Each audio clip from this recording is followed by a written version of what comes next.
Hello and welcome to the Boxing Hour with me, Martin Domin. If you're watching the show, please do give the video a thumbs up and subscribe to our channel. If you're listening via podcast, please do rate and review. It is a shortened show this week. We did have issues with our third guest, but nevertheless, I'm joined by Dave Coldwell, renowned trainer and analyst. We discuss Anthony Joshua's upcoming defence of his world titles against Kubrat Pulev. Dave talks about what he'd like to see from the world champion. And then we look ahead to what we hope will happen next year. Anthony Joshua against Tyson Fury. Dave makes his prediction for that one, but there is a caveat.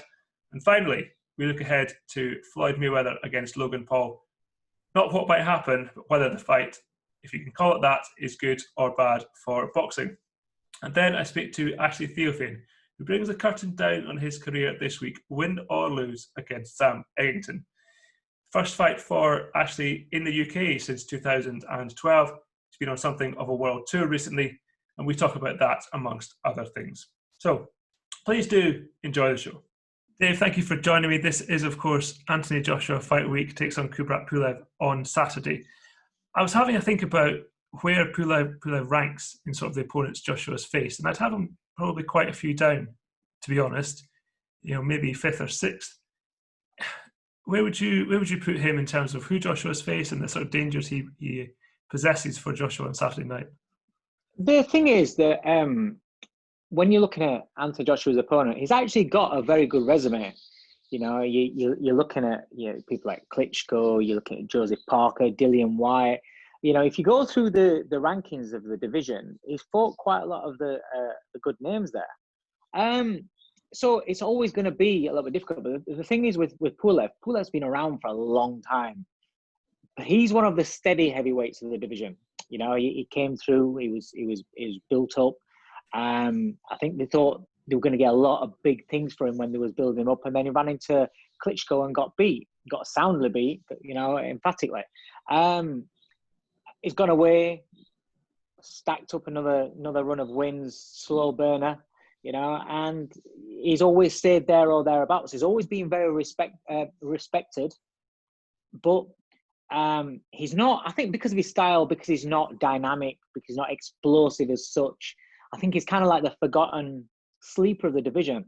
So I wouldn't, in terms of problems that he can give AJ. I'm like you. I wouldn't put him right up there.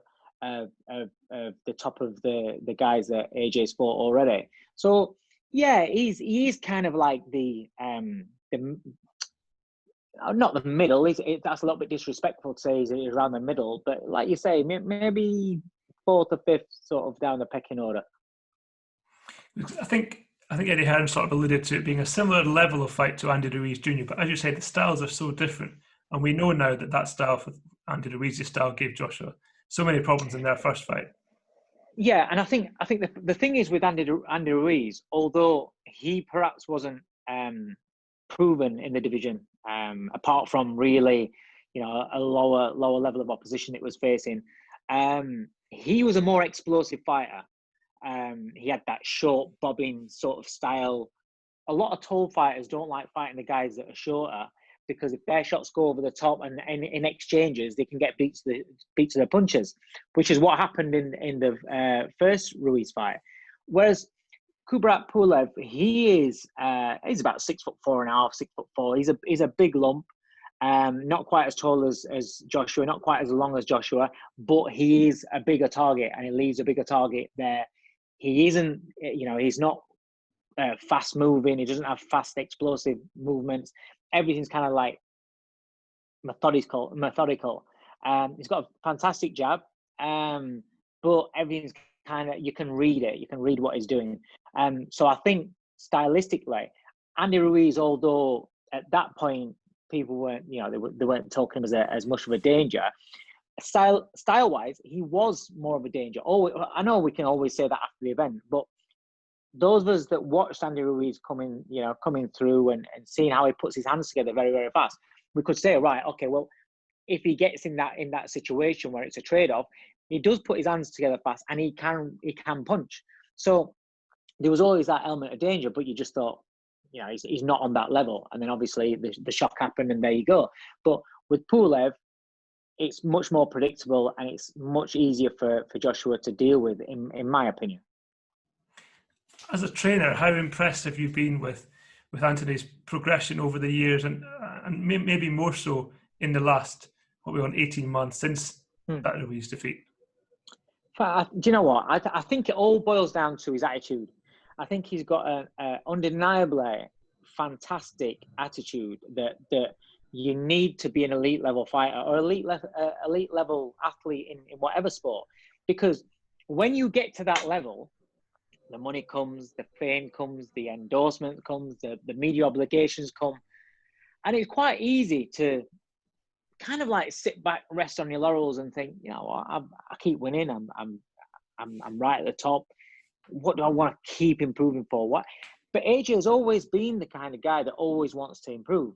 And you've seen the best way to react to a defeat. You know, we always talk about, as coaches, that if you learn from your loss, the loss isn't the end of the world, because you're learning from it. You take things away from it. Why did I lose? What did I do wrong? What could I have improved? You know, sometimes you didn't do anything wrong. It's just that you was the best that you could be because you've been trained a certain way for so long. You've not added other elements to it. So with Anthony Joshua, he got beat and he took things away from it. And it came in the rematch completely different. We've always talked about how robotic, mechanical he is. You know, it's very upright, very stiff, and very predictable. And then the rematch, you saw how he boxed. You know, now going forward, what's that, a year ago? So that was his first time implementing that style. Everything that worked in camp for that fight, to go and do it under duress, under the pressure that it was under, that takes an incredible amount of willpower, mentality, and focus. Now he's comfortable with that. I'm interested to see how they've adapted that to be able to mix in a little bit of the fighting with the boxing. So it's not just either he's going to fight or he's just going to box on the back foot. Being able to mix it up and becoming where an opponent doesn't know when he's going to do which. And so he blends the two styles together, because let's not forget, he's an incredibly exciting heavyweight because he puts his punches together really, really fast, really well, with a lot of power. But in the Ruiz fight, he stuck to a game plan of just boxing. I think in this fight, you're going to see a blend. I think we're going to see the light feet and the mobility, but that's going to create the angles and going to create the opportunities for him to land his power shots. Do you think there's any pressure on him to, I mean, there's always pressure, but to put on a real show?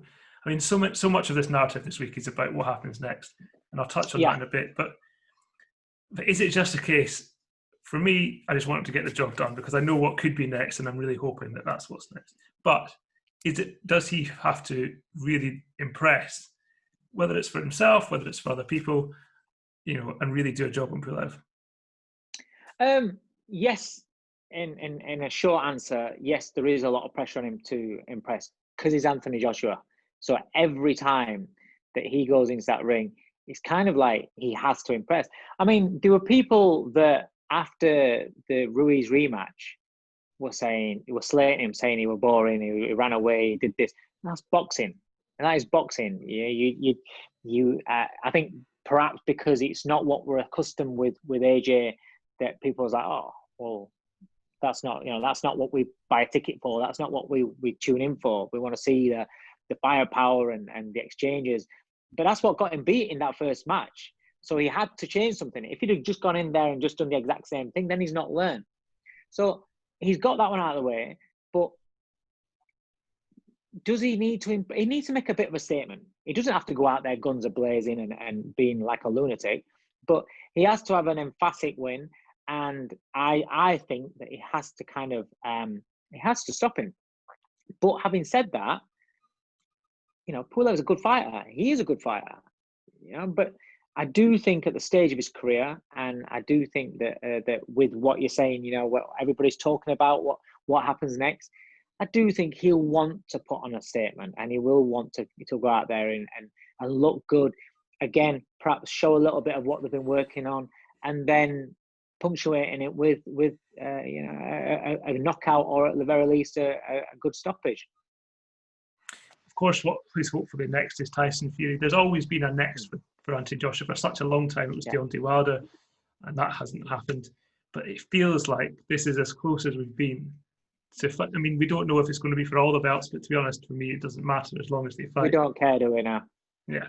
So this feels like the closest we'll come to being able to decide who is definitely the best heavyweight in the world.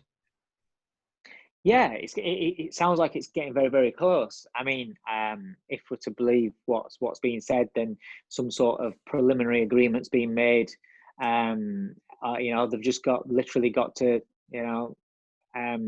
work out a few of the finer points, I believe. But the bulk, like the splits and things like that, which are always a big stumbling block, I think they've all been agreed. So it's exciting. Listen, we want to see the best versus the best, especially in the heavyweight division.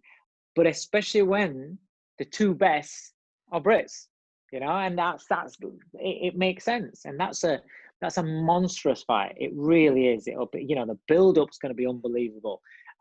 Everything about that fight is going to be incredible. And on fight night, it's the question that everybody wants answered. They want to see who's the best. Is it AJ? Is it Tyson Fury? Now, assuming Joshua does come through on Saturday night, and I'm sure you've been asked this loads and will be asked this loads, but who would you back if he was to fight Fury next year? Ask me after Saturday night, because I want to see more improvements from Joshua and what they've been doing. I've seen little glimpses of what they've been doing on the pads, and I like what I've seen. How he's varied his punches. So I wanna see, because I was very, very impressed with him against Andy Ruiz in the rematch, for the simple reason that he learned a completely new way of fighting. He's added to his game. So this shows that he's still improving as a fighter, stylistically improving as a fighter, adding techniques as a fighter and dimensions to himself as a fighter. So that makes him less predictable. Now, once you become comfortable with something new, then it's evolving it and then adding other things. And like I said to you, blending, the fighting with the boxing into a smooth transition and seamlessly, so it's harder to read, harder to predict, and harder to counter. But then Tyson Fury then showed us another dimension of him in the rematch with Wilder, where he went forward and looked an absolute beast going forward. So it's very, very difficult because what I'm saying is, this is showing you that they're both still improving. If Fury had just gone in there like I expected, like he did with the first fight with Deontay Wilder, with a little bit more authority though, but just box, was tall, long, awkward, rangy, picking him off and just boxed his way, whether he stopped him or not, just boxed his way through the fight, then it's kind of what you expect from Fury. But he didn't. He flipped it the whole way around, got on the front foot and went out Kronk style and bashed him up, which and did it in a fashion where, I know in his early days, he's gone and gone to get rid of people, and when he was coming through, but he kind of it looked ungainly, and it was just about his physicality and leaning on him and bullying him a little bit with his sheer size that got rid of those guys. Against Wilder, style-wise, everything was beautiful. It was really, technically, it was such a good job. So he's added that to his game. So for me, that makes it it's teed up. I want to see what Joshua's added to his game for this Pulev fight. Ask me after the Pulev fight, and then I'll make a decision. I will do. One thing I'll maybe try and get out of you then: how would you advise Tyson Fury if you were training him to approach a Joshua fight, based on what Joshua's done so far? Okay, so if you're gonna, this is where I'm at right now. If you are going to say that neither of them changes now, so what you see on Saturday night is AJ prior to whether he was a fighter or whether he was a boxer in the Ruiz rematch, that is AJ end product. If we're talking about Fury, the rematch with Wilder and everything prior to that, that is a finished product. I'm going with Tyson Fury, because Fury showed there that even against a tall man in Wilder, he can box in the back foot, or he can box going forward, a dangerous puncher. He can take that away from him, or he can bash him up.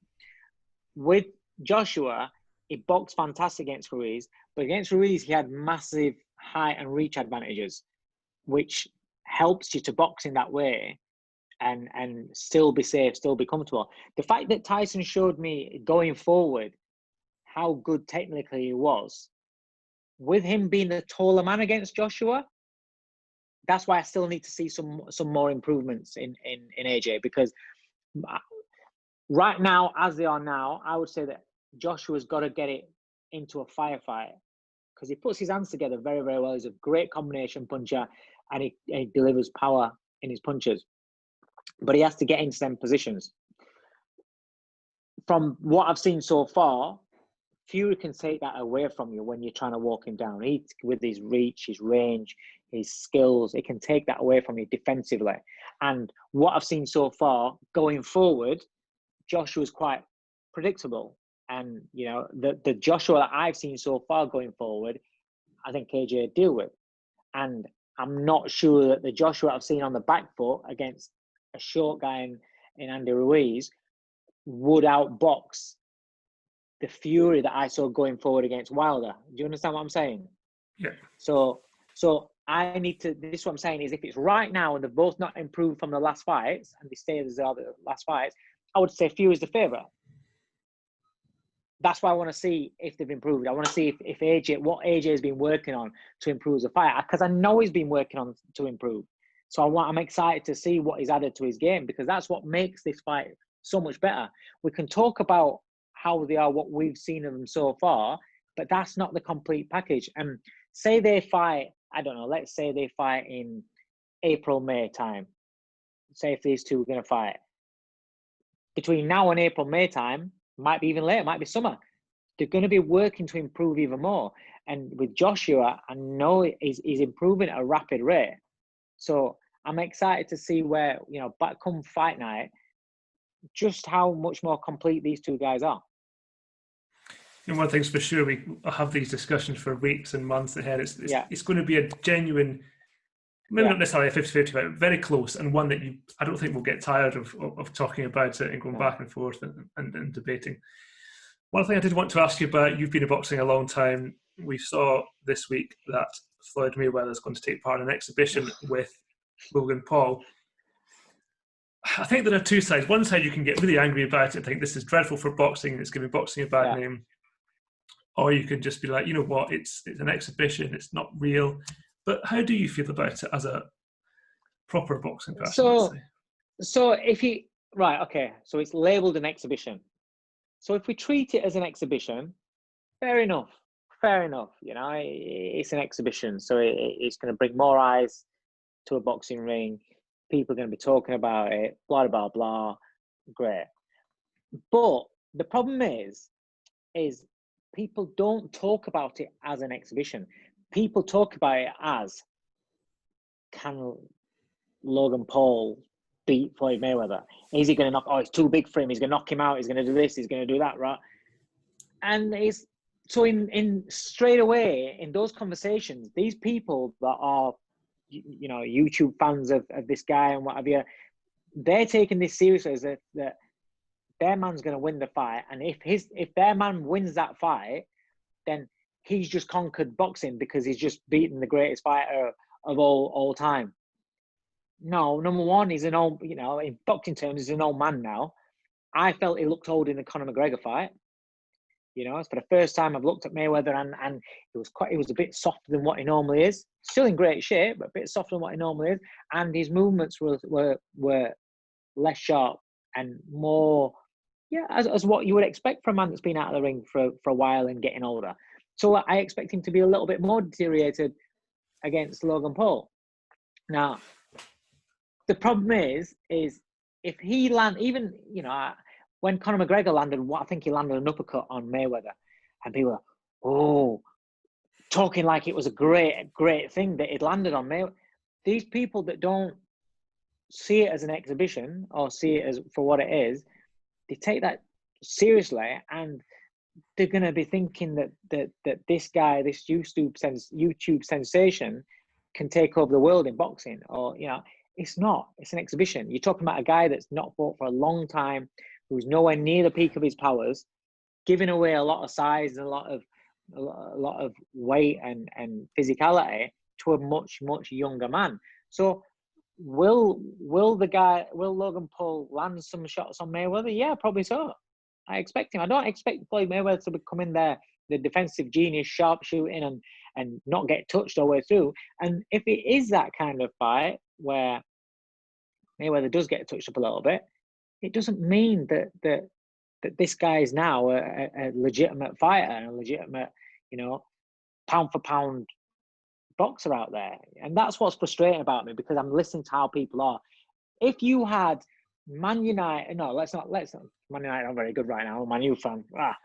Let's just say, if you had the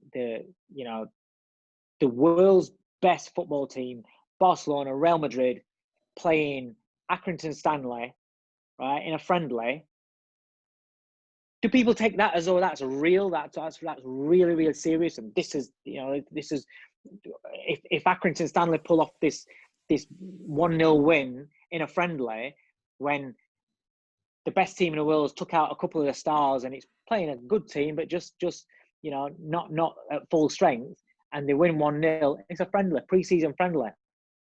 Do people think that means that Accrington Stanley are one of the best teams in the world? No. But this is how people that are fans of these YouTubers actually see boxing. If their guy has a one glimpse of success, think that's it. They can take over. He can take over boxing. He can be that. I've seen it on social media. I've been talking, and it's like, it's not to be taken seriously. It's a bit of fun if that's how you want to see it. There you go. For me, it's not. It's like with the Tyson and Jones fight. If you've seen it as an exhibition, great. I didn't want to watch it. I didn't watch it. It doesn't interest me, because I want to remember Tyson and Roy Jones for when they were Mike Tyson and Roy Jones, not the middle-aged guys that are looking great on pads, keeping themselves in shape, and fancy having a little bit of a spar. No, and that's the same thing with Floyd Mayweather. I don't want this generation of YouTube fans to think that what they get with Mayweather on that February, whatever day it is Floyd Mayweather, because it's not, and that's the danger that we're getting. I suppose that's why it's even more important that fights like Joshua Fury, the Spence Crawford, it's more important that those fights are made, so that at least boxing can say, hang on, we are putting on the best fights. You don't have to just go and watch exhibitions. Yeah, 100%. But everybody likes a freak show. Throughout history, people have always, if there's something a little bit different, a little bit off the cuff, people are interested, people are intrigued. And that's what people do. That's how people are, they're drawn to it. They're drawn to that little bit of, oh, that's a bit different. What's this? It's just how things are. And some people like it, some people won't. And it's same thing in every walk of life. We're coming up to Christmas now. You'll see some houses that have got nice lights outside the house and you think, oh, that looks nice. And then you'll go past one house that's glary, got lights all over the place. And people will actually show people, oh, have you seen this house here? And show people, they'll want to go and have a look just to have a look at it. And because it's that terrible, they want to see it. Sometimes these exhibitions and these matchups attract that kind of crowd like that. Yeah, for sure. But as I said, hopefully we're talking about other fights next year. Dave, thank you very much for your time. Appreciate that, and all the best. Ashley, thank you very much for joining me on what is your first fight week in Britain for over 8 years. Why have you decided that now is the time to fight here, especially in the middle of a pandemic? Well, I think I left Mayweather Promotions like 2 years ago, and I was trying to get a fight then, and it just couldn't be agreed. So I went on my world tour, and then I got my 50th professional win last year, and I was ready to retire. But the one thing that I wanted to do was fight back home, because the sport had been doing such great things since I left. I just wanted to do it again. So hence, we're gonna do it this week. So I'm glad about that. You mentioned your world tour. I think you had 7 fights in 7 different countries. What was the sort of inspiration behind that? It was 10 fights in 9 countries. It was So basically, I left Mayweather Promotions because I wanted to fight back home. I couldn't fight back home, and I had always enjoyed like going around the world and having fights. So I basically just said I'm gonna finish my career having fun, having little fights abroad, just going because I like to go around the world. So it's like to kill two birds with one stone. So it was great. And the more that I went to different spots, like more promoters would ask me, do you want to fight on my show? Do you want to fight on my show? So in the end, I had loads of options where I could go. So it for me, it was worthwhile, and I'm glad that I went through with it. And which country or which experience was the most enjoyable? I would say the two that stand out are Dubai in UAE. Like that was a great show. Badu Jack, he put it on. And then I had a fight in Ghana as well. Like they just made me feel at home, and I thought it was just fun being there. So those two shows stand out. Any difficult experiences? Anything that you didn't enjoy? Sometimes when you go abroad and you don't understand like what they are saying and stuff. So it's kind of based on trust. And this is a sport where you can't really trust a lot. So some places was a bit weird because you had to show trust, but they all went to plan in the end. But there's some that's why there was some fights I didn't go through with because I just didn't trust the promoter. So I was like, nah, I pass. So I had to use my judgment, and yeah, it was all right in the end. Now, Friday night, you're fighting Sam Eggington, an intriguing fight, certainly a clash of styles. How did this fight in particular come about? So basically, it was about a month ago that the matchmaker he DM'd me and he asked me if I would like to fight Sam. I went to see what Sam had done. I saw that he was British champion, Commonwealth champion, European champion. Cause I've only seen Sam fight once, and so I was like, he's achieved a lot, and he's so young.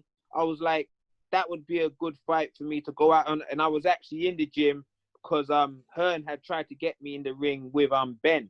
So I thought, you know what, I'm gonna get in shape now because I know that a promoter's going to come again. So it kind of worked out. So I got my weight down.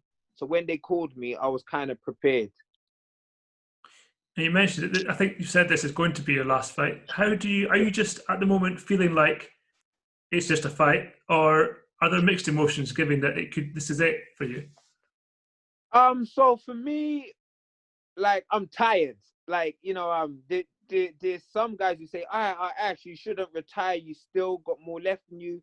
But too often, we go on for too long and we get hurt and whatever. So for me, I just want to fight here because this is home. So I just want to fight home. And Sam's coming to win. He said he wants to stop me. So at the end of the day, I've trained as hard as I could train. And hopefully it is enough for me to get the win. But as I said it to my coaches as well, I don't really care if I win or not, but I care how I perform because it's a whole different branch of fans because a lot of guys know what I've achieved and stuff. But guys who watch, it's going to be the first time that they see me there. So I want to go and perform well as best as I can. If that gets me the win, great. If it doesn't, that's life. But I just want to make sure that I go out in a good fight. And I think Sam is the guy because he's going to come at me swinging. So, I got to swing back. So I suppose the question is then, what if you don't perform as you want to, and then come Monday you're thinking, maybe I need to do one more? No, because currently I want to open up my own gym. So I come from All Stars, and All Stars has done so much great work for kids, and I kind of want to do that now. Like that's how I feel. Like that's my main aim now is to try help the kids that are coming up and stuff. So my thing is to have this fight. What will be, and I want to open up my to have my own gym. So that's my aim now. And whatever happens, you've had a long career, a successful career. How would you summarize it? How would you sort of reflect on it? I would say that I am a man that achieved his goals against the odds. You know what I mean? many times it was hard for me to get breaks here, but I got the breaks abroad. So if it wasn't for me going abroad, I never would have achieved like so much. So for me, it was great to be with Floyd Mayweather as well for 5 years. To headline over there, to fight at the MGM Grand like 3 times, to achieve 50 professional wins. So for me, yeah, I'm proud of me. So whatever the fans, if they like me or not, I don't really care, because I've done this against the odds, and I'm proud of what I've achieved, because I know what I've had to go through to achieve everything I have done. And presumably part of opening your gym is not just about the physical side, but you must have learned so much that you'll be able to pass on to that next generation. Yeah, like it'll be fun. I've been around like so many great guys that have taught me so much, and it is very weird. At first, I was like, I just want to have the gym, that I don't want to train the kids. But over the last few months, I've started to work with kids, and I've actually been having fun, and it's just great to see them enjoy it and great to see them learn. So that is what I want to do now. So I've done what I've done in the sport, and it is pretty much a young man's game. I'm not young as now, so so hence I'm like, I just hope I got one more like performance like inside me to go out good, and yeah, then just go have my gym. That's what the aim is. I think I'm right in saying there'll be 4 empty seats at ringside on Friday to represent 4 people killed every week through knife crime in the UK. Presumably that's an important topic for you. Yeah, I come from an environment that it was not the best, it is not the best. So for me, I kind of made it out of there, and I achieved my dreams, but there's so many kids whose lives get cut short. So hence that's why I want to have my own gym, and yeah, so hence I think that our sport, it doesn't get enough praise, because you just have to look at like guys like AJ. He's gone on to do so much greatness in his life, but he once went through some bad times as a young man or a young kid. So I think our sport should get praised, because it helps kids coming from a bad place to change their lives, and to fulfill their dreams. It's a difficult question, of course, and if there was an obvious answer to it, we wouldn't have such problems with knife crime. But aside from boxing, what do you think can be done to help people, perhaps like yourself, from those backgrounds? Sometimes I think some people, I don't want to say some people are just bad, but I think that some kids can be helped, and it's just kind of getting them, if they like to play like in instruments. And a lot of these kids, they come from poor environments. So I think we have to kind of invest in those areas so they have something to do. If you're a kid and you ain't got no cash, you ain't got anything to do, you're going to go out on the street and you're going to do some stuff you should not do. So I think the places that need the help, we should be putting more cash there. We should be having the youth clubs there, because at the end of the day, we could live in a nice part of town, but those poor kids are going to come over to our town to try to break into our house. So we should care that they are on the other side and their lives are not the greatest. Do you see yourself maybe going into politics or something along those lines? Nah, that's not for me. I've been asked that so many times. I think that you can do so much great work on the outside. So I would like to be like one of those guys, like life after this sport. I would like to just be involved in a lot of stuff, just trying to help kids or whatever. So yeah, that's how I feel strongly about it, because I once was one of those kids, and I changed my life. So I know a lot of them can go on to do some great things and can inspire their own area as well. You mentioned that you didn't really get the chance over here sometimes, and that's why you had to go abroad. Do you think you'll get recognition after you've retired? Do you think that's what it needs until, or do you not even care about recognition? Well, one, I don't care, but I think I do get it now. Like a lot of I get it amongst my peers, because my peers know how hard it is. So for me to have done what I've done, like, you know, is great. So maybe I think some fans get it and some fans don't. But to me, to be respected by my peers is what means a lot, like, to me, and I do have that respect. So it is what it is. But again, sometimes it's what you do after. So say now I'm gonna retire, it's what I do afterwards is well, I can make such a big change or big thing in my community. So that's kind of my aim. Now I've done what I've done in my sport. I'm old for my sport, but I'm still young in life. So hence I want to use what I've achieved and what I've lived and learned to help out the kids that are coming up behind me. Is there one fight that you look back on that particularly stands out in your memory that you've had? There's a few. There's one I'll never get over. It's when I fought for the world belt. Cause I got hit low, and then I complained to the referee that I got hit low, and then the referee he stopped the fight because he thought I was saying I want to quit. So I've never watched the fight back, but that kind of irks me because that was like my big shot, my chance, and I didn't care that I lost, but it was how I lost. You know what I mean? So that one fight is one. But one of the great things is me being British champion. I was so proud of myself like that night because it took me so long to get there. I didn't get much love in Britain. So to be crowned like the British champion, I've always been proud to say that that I've been British champion. So 100%. Like the British one is one of the ones that stands out to me to say that I achieved that feat. And any regrets? I think we can always have regret, but I think with everything, with all the downs that I may have had in my life or career, it's led me to something good. So when I lost the British, you could have said that my career was over then, but a year went down, a year went past, and then I was with Floyd. And then I was with Floyd for 5 years, and then I had 5 great years there. So there's many times we go through downs, but I guess it's how we kind of bounce back that kind of matters.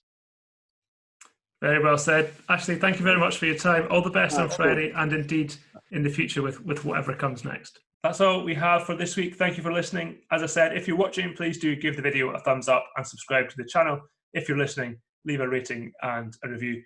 I will be back next week, hopefully with a full complement of guests as we look ahead to Callum Smith's fight with Canelo.